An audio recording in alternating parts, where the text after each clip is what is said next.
Welcome to simple talks by Nanda. നമ്മളിന്ന് discuss ചെയ്യാൻ പോകുന്നത് KNN അൽഗോരിതം എന്ന് പറയുന്ന ടോപ്പിക്കാണ്. KNN അൽഗോരിതം എന്ന് പറയുന്നത് K നിയറസ്റ്റ് നൈബേഴ്സ് അൽഗോരിതമാണ്. ഈ അൽഗോരിതം സ്റ്റെപ്സ് ഡിസ്കസ് ചെയ്യുന്നതിന് മുന്നേ നമുക്ക് എപ്പോഴും എക്സാമിന് ചോദിക്കുന്ന ഒരു ക്വസ്റ്റ്യൻ ഉണ്ട്. Why KNN is called a lazy learner എന്നുള്ളത്. KNN എന്ന് പറയുന്ന അൽഗോരിതം ലേസി ലേണർ ആവാൻ കാരണം എന്താണെന്ന് വെച്ചാൽ അത് ട്രെയിനിങ്ങിൻ്റെ ടൈമിൽ അത് ഒരു മോഡലും ലേൺ ചെയ്യുന്നില്ല. അത് സിംപിളി ട്രെയിനിങ് ഡേറ്റ സ്റ്റോർ ചെയ്ത് വയ്ക്കുകയാണ് ചെയ്യുന്നത്. അതായത് പുതിയ ഡേറ്റ വരുമ്പോൾ മാത്രമാണ് അവിടെ കമ്പ്യൂട്ടേഷൻ നടക്കുന്നത്. അതായത് ടെസ്റ്റിംഗ് ടൈമിലായിരിക്കും അത് മോഡൽ ലേൺ ചെയ്തിട്ട് ഔട്ട്പുട്ട് കൊടുക്കുന്നത്. So it delays learning until prediction is needed. Prediction എപ്പോഴാണോ ആവശ്യം വരുന്നത് അത്രയും നേരം അത് ലേണിംഗ് ഡിലേ ചെയ്തുകൊണ്ടിരിക്കും. ഇപ്പോൾ ഒരു എക്സാമ്പിൾ പറയാനാണെങ്കിൽ നമ്മൾ കോളേജിൽ വരുന്നു, എന്നിട്ട് നമ്മൾ എന്താ ചെയ്യുന്നത്? അപ്പോൾ ഡെയിലി തരുന്ന നോട്ട്സ് പഠിക്കുന്നില്ല, നമ്മൾ ജസ്റ്റ് നോട്ട്സ് സ്റ്റോർ ചെയ്ത് വെക്കും. എന്നിട്ട് എക്സാമിൻ്റെ തലേദിവസമല്ലേ നമ്മൾ പഠിക്കാനിരിക്കുന്നത്. അപ്പോൾ നമ്മളെന്താണ്? ലേസി ലേണർ അല്ലേ. അതുപോലെ തന്നെയാണ് KNN എന്ന് പറയുന്ന അൽഗോരിതം ലേസി ലേണർ അൽഗോരിതമായിട്ട് മാറുന്നത്. So it delays learning until prediction is needed എന്നാണ് പറയുന്നത്. No training phase is there, only prediction time work is there. Hence it is called lazy learner algorithm. മനസ്സിലായോ?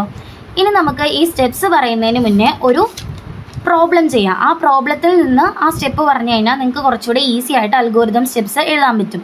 അപ്പോൾ ഫസ്റ്റ് ഇവിടെ ഒരു question തന്നിട്ടുണ്ട്. ഇത് ഭയങ്കര വലിയതാക്കിയാണ് ക്വസ്റ്റ്യൻ തന്നിരിക്കുന്നത്. ഇത് കണ്ടിട്ട് നിങ്ങൾ പേടിക്കേണ്ട ആവശ്യമൊന്നുമില്ല. ക്വസ്റ്റ്യനിൽ എന്താണ് നമുക്ക് തന്നിരിക്കുന്നത്? 2 ആട്രിബ്യൂട്ട്സ് തന്നിട്ടുണ്ട്, ഡ്യൂറബിലിറ്റിയും സ്ട്രെങ്ത്തും. അത് വെച്ചിട്ട് നമ്മൾ ഒരു പ്ലൈവുഡ് ഗുഡ് ആണോ അല്ലെങ്കിൽ അത് ബാഡ് ആണോ എന്നാണ് ടെസ്റ്റ് ചെയ്യേണ്ടത്.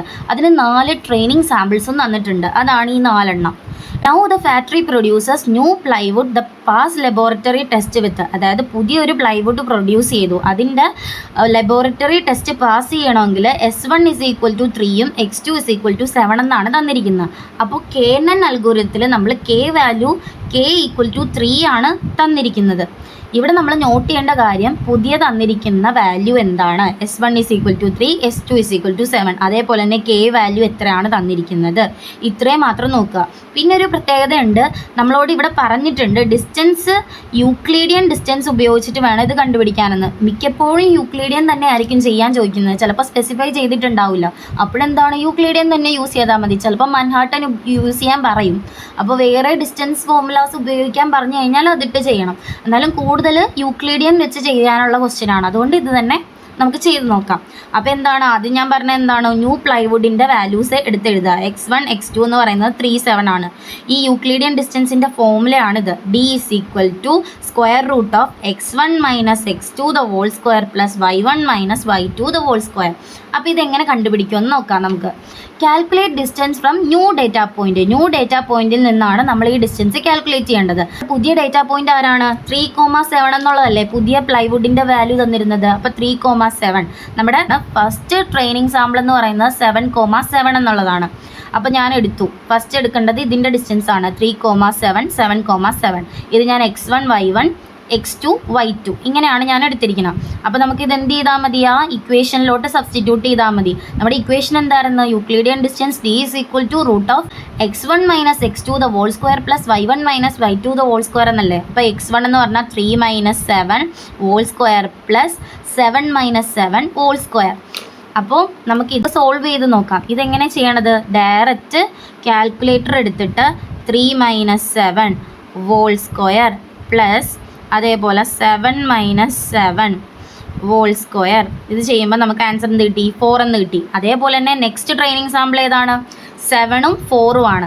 അപ്പോൾ ഇതെങ്ങനെ ചെയ്യുന്നത്? √3 - 7 whole square പ്ലസ് അടുത്തത് എന്താണ്? 7 - 4 whole square. അതിൻ്റെ ആൻസർ നമുക്ക് 5 എന്ന് കിട്ടി. ഇനി മൂന്നാമത്തെ ട്രെയിനിങ് സാമ്പിൾ ഏതാണ്? 3,4 എന്നുള്ളതാണ്. അപ്പോൾ നമുക്ക് ഇതിൻ്റെ ഇങ്ങനെ കണ്ടുപിടിക്കാം. √3 - 3 whole square പ്ലസ് അടുത്ത എന്താണ്? 7 - 4 whole square. അപ്പോൾ ആൻസർ എന്ത് കിട്ടി? 3 എന്ന് കിട്ടി. ഇനി നാലാമത്തെ സാമ്പിൾ എന്താണ്? 1,4 എന്നുള്ളതാണ്. അപ്പോൾ അതും പുതിയ പോയിന്റും വെച്ചിട്ട് ഒന്നുകൂടെ ചെയ്യണം. ഡിസ്റ്റൻസ് കാൽക്കുലേറ്റ് ചെയ്യണം. √3 - 1 whole square plus 7 - 4 whole square. അപ്പോൾ നമുക്ക് ആൻസർ √13 എന്നുള്ളതാണ് കിട്ടുന്നത്. അത് നമ്മൾ ഡെസിമലിലോട്ടാക്കുമ്പോൾ 3.60 എന്ന് കിട്ടും. ഇനി അടുത്ത സ്റ്റെപ്പിൽ നമ്മൾ എന്താ ചെയ്യേണ്ടതെന്ന് വെച്ചാൽ ഈ ഡിസ്റ്റൻസിനെ സോർട്ട് ചെയ്യണം. അതായത് ചെറുതിൽ നിന്ന് വലുതിലേക്കുള്ള രീതിയിൽ അസെൻഡിങ് ഓർഡറിലാണ് നമ്മൾ സോർട്ട് ചെയ്യാൻ പോകുന്നത്. ആദ്യത്തെ ഡിസ്റ്റൻസ് 3 ആണ് കിട്ടിയത്, അത് കഴിഞ്ഞ് 3.60, അത് കഴിഞ്ഞ് 4 ആണ് കിട്ടിയത്, അത് കഴിഞ്ഞ് 5 കിട്ടി. ഇവിടെ സോർട്ട് ചെയ്തു. ഇനി ക്ലാസ് നോക്കണം. ഇവിടെ ഞാൻ എഴുതിയിട്ടില്ലേ 1 2 3 4, ഇത് നമ്പറാണ് കേട്ടോ. ഈ ട്രെയിനിങ് സാമ്പിളുടെ നമ്പറാണ്. ഇതിൽ ഏറ്റവും ചെറിയ ട്രെയിനിങ് സാമ്പിൾ ഏതാ? മൂന്നാമതെടുത്തതാണ്. മൂന്നാമതെടുത്താണ് ഏറ്റവും സ്മോൾ എന്ന് പറയുന്നത്. അപ്പോൾ മൂന്നാമതെടുത്തതിൻ്റെ ക്ലാസ് ഏതാണ്? ഗുഡ്. ഇനി 3.60 എന്ന് പറയുന്നത് നാലാമതെടുത്തതിൻ്റെയും ക്ലാസ് ഗുഡാണ്. ഇനി അടുത്തതെന്ന് പറയുന്നത് ഒന്നാമതെടുത്ത ട്രെയിനിങ് സാമ്പിളാണ് 4. അപ്പോൾ അതിൻ്റെ എന്താണെന്ന് നോക്കാം. ഒന്നാമതെടുത്തതിൻ്റെ ക്ലാസ് ബാഡാണ്. ഇനി രണ്ടാമതെടുത്തതിൻ്റെ ക്ലാസ് എന്ന് പറയുന്നത് ബാഡാണ്. അങ്ങനെയാണ് ഇവിടെ ബാഡ് വന്നത്. ഇത്രയും മനസ്സിലായില്ലേ? ഇനി നമ്മൾ എന്താ ചെയ്യേണ്ടതെന്ന് വെച്ചാൽ നമുക്കിവിടെ തന്നിട്ടുണ്ട് കെ എന്ന് പറയുന്നത് 3 ആണ്. അപ്പം നിയറസ്റ്റ് നൈബേഴ്സ് 3 എന്നാണ് തന്നിരിക്കുന്നത്. അപ്പം നിയറസ്റ്റ് കിടക്കുന്ന, അതായത് നമ്മുടെ 3 ആണ് നിയറസ്റ്റ് നൈബർ. 3യുടെ അടുത്ത് വരുന്ന വാല്യൂസ് ഏതൊക്കെയാണുള്ളത്? 3 ഗുഡ് എന്നുള്ളതുണ്ട്, 3.60 ഗുഡ് എന്നുള്ളതുണ്ട്, പിന്നെ അടുത്ത് വരുന്ന ആരാണ്? 4 അല്ലേ വരുന്നത്. അങ്ങനെയാണ് ഗുഡ് ബാഡ് എന്നുള്ള രീതിയിൽ വന്നത്. ഇനി നമ്മൾ എന്ത് ചെയ്താൽ മതി?